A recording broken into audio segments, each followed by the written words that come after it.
Hi viewers, welcome to Sinus channel. இது வந்து முசுமுசு தழமா இது வந்து பார்த்தீங்கன்னா இன்றைக்கி எங்கள் பாப்பாவுக்கு சளி பிடிச்ச மாதிரி இருந்துச்சு.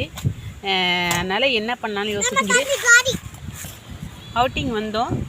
வந்த இடத்துல ஒரு தழை கிடச்சிச்சு, இந்த முசுமுசு தழை கிடச்சிச்சு. என் பொண்ணு பார்த்தோன்னே இதோ இருக்குமான்னு பறிச்சிட்டாங்க. அதை உங்களுக்கு எப்படி க்ளீன் பண்ணுறது இப்போ நாங்கள் காமிக்கிறோம். இங்கே பாருங்கள், இது கொடி கொடியாக இருக்கும்.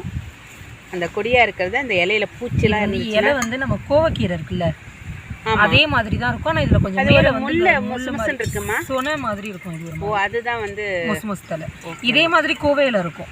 கோவக்கீரையில் வந்து இந்த இது இருக்காது, இதில் வந்து அந்த இது மட்டும் இருக்கும். ஓகேம்மா. இது வந்து பூச்சி எதாவது இருக்குமாம்மா? இதில் பூச்சி இருக்கும், நம்ம பார்த்துக்கணும். இது கொஞ்சம் ஃப்ரெஷ்ஷாக இருக்குன்னு நான் பறிச்சிட்டேன். ஆனால் பூச்சி இருக்கும், பூச்சி இருக்கும். இதில் பார்த்து தான் செய்யணும் இல்லைங்களா?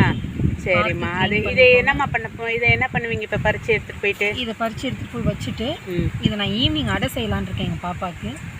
அது செய்யும் போது எப்படின்றதையும் உங்களுக்கு சொல்கிறேன். நான் இதை க்ளீன் பண்ணுறதை இப்போ வீடியோ போட்டிருக்கீங்க, ஓகேவா? இது கூட வேறு என்னம்மா போட்டு வேறு தழை எதாவது போடலாமா? தூதுவளை கிடச்சா தூதுவளை கிடச்சி சேர்த்துக்கலாம். சளிக்கு இது ஓகே. இப்போ குழந்தைங்களுக்குலாம் சளி இருக்குதுன்னு நம்ம ஸ்டார்டிங்கில் இது போட்டுட்டோன்னா சளி சுத்தமாக இருக்காது.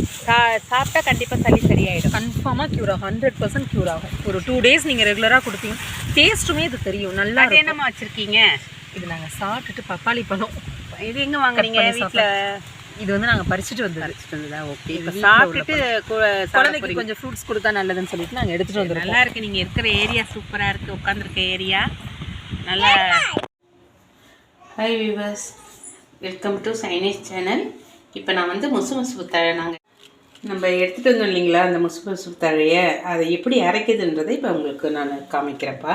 அதுக்கு வந்து ஒரு 1/4 கிலோ புழுங்கலரிசி, 1/4 கிலோ பச்சரிசி ஊற வச்சு ஒரு 2 மணி நேரம் ஊற வச்சு எடுத்து வச்சுருக்கேன்ப்பா.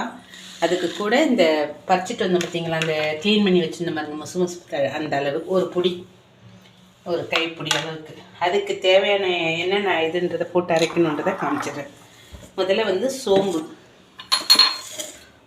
வந்து 1 டேபிள் ஸ்பூன், மிளகு 1 டேபிள் ஸ்பூன், சீரகம் 1 டேபிள் ஸ்பூன்,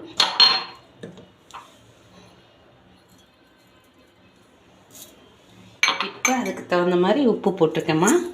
அந்த அளவுக்கு உப்பு போட்டிருக்கேன்.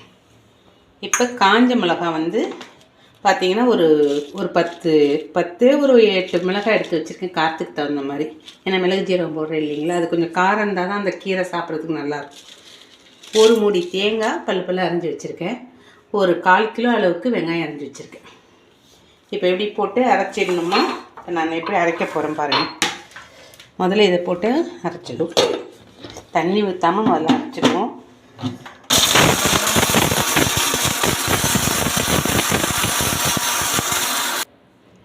இப்போ இந்த ஸ்டேஜ் வந்தோடனே இப்போ தேங்காய் போட்டுடணுமா. கட் பண்ணி வச்சுருக்கேன் ஒரு மூடி தேங்காவை. தேங்காய் போட்டு அரைச்சிக்கலாம். இப்போ அரிசி போட போகிறேன்.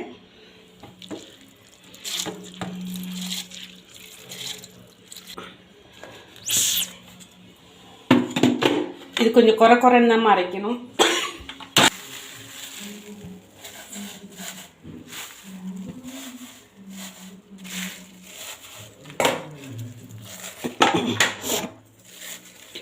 இது வாரத்தில்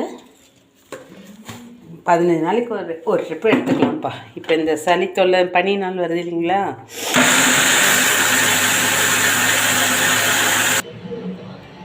இது வருமா. மாவு அரைச்சாச்சு, கீரை போட்டு அரைச்சிட்டோம். இப்போ எப்படி இருக்குது பாருங்கள், அந்த கலர் எப்படி ரொம்ப க்ரீனாக இருக்குது பாருங்கள் மாவே. இப்போ இதில் முன்னாடி அரைச்சி வச்சுருக்கோம் இல்லையா, மிளகு ஜீரகம்லாம் போட்டு ஒரு ஈடு அரைச்சிட்டோம். இப்போ 2வது மாவு இலை போட்டு அரைச்சிருக்கோம், தழை போட்டு. இப்போ அதில் சேர்க்க போகிறோமா, அந்த மாவோடு சேர்க்க போகிறோம் பாருங்கள்.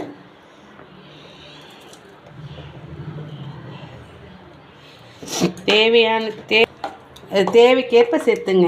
அதிகமாக தேவைப்பட்டால் நிறையா சேர்த்துக்கலாம், இல்லை கம்மியாக இருக்கட்டும்ன்றவங்க கம்மியாக கூட அரைஞ்சி போடணும். நிறைய போட்டால் நல்லா டேஸ்டியாக இருக்கும் அடை, மொறு சாப்பிட்றதுக்கு. இது கருவேப்பிலை மல்லி எதுவுமே போட வேண்டாமா, இதுக்கு நல்லா க்ரீன் கலரில் தான் இருக்கும் இந்த மாவு.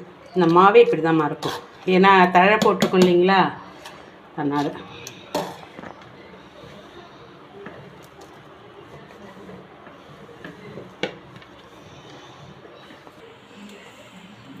இப்போ அடை தயார் பண்ணுறதுக்கு தோசைக்கல் வச்சாச்சு. இப்போ எண்ணெய் ஆயில் ஊற்ற போகிறேன். அதில் கொஞ்சம் ஆயில் ஊற்றினா தான் நல்லாயிருக்கும், மொறு மொறுன்னு வரும் தோசை. கல் காஞ்சோடனே ஊற்றினா தான் உங்களுக்கு ஒட்டாமல் வரும். ஒட்டாமல் தான் வரும். இது ஏன்னா உள்ள இதெல்லாம் சேர்க்கல, வெறும் அரிசி மாவு மட்டும்தானே, அரிசி மட்டும்தானே.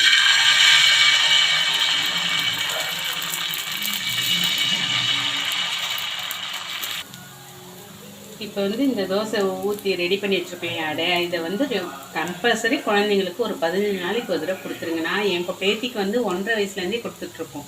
அவள் விரும்பி சாப்பிடுவேன். ஏன்னா நாங்கள் பழகிட்டோம் அந்த இது. எங்கள் பெரியவங்களுக்கே அது என்ன ஆகுதுன்னா, ஒரு சளி பிடிக்குது அப்படின்னு தெரிஞ்சுனாலே நான் எடுத்துகிட்டு வந்து செஞ்சு வச்சுருவேன். இந்த தோசை கம்பல்சரி கொடுத்துருவேன் அடையை. அது சாப்பிட்ட உடனே நமக்கு ரிசல்ட் எப்படின்றது தெரியும். இந்த சளி தொல்லை எல்லாம் வராமல் இருக்கும். நீங்கள் சாப்பிட்டு பார்த்துட்டு எங்களுக்கு எப்படி இருக்குன்னு ஃபீட்பேக் கொடுங்க.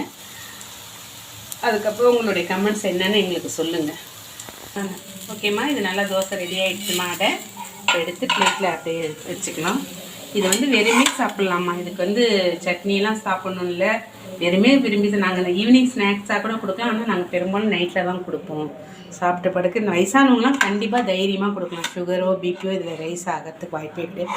அது இப்போல்லாம் இந்த பனி டைமுன்றப்ப வாரத்தில் ஒரு நாள் எடுத்துக்கிறது அவ்வளோ நல்லது. இதில் 100% உங்களுக்கு ரிசல்ட் தெரியும். நீங்கள் சாப்பிட்டு பார்த்து எங்களுக்கு ஃபீட்பேக் கொடுங்க. ஓகே, நீங்கள் எனக்கு கமெண்ட்ஸ் எப்படி இருக்குன்னு கொடுத்தா தான் நாங்கள் இன்னும் அதிகமாக வேறு மருந்து வகைகள்லாம் செஞ்சு வீடியோ போட முடியும். உங்களுடைய ஆதரவு எங்களுக்கு எப்பயும் தேவைப்படும். ஓகேம்மா, ஹாய் விவஸ், பாய். Okay, thank you, பாய்மா.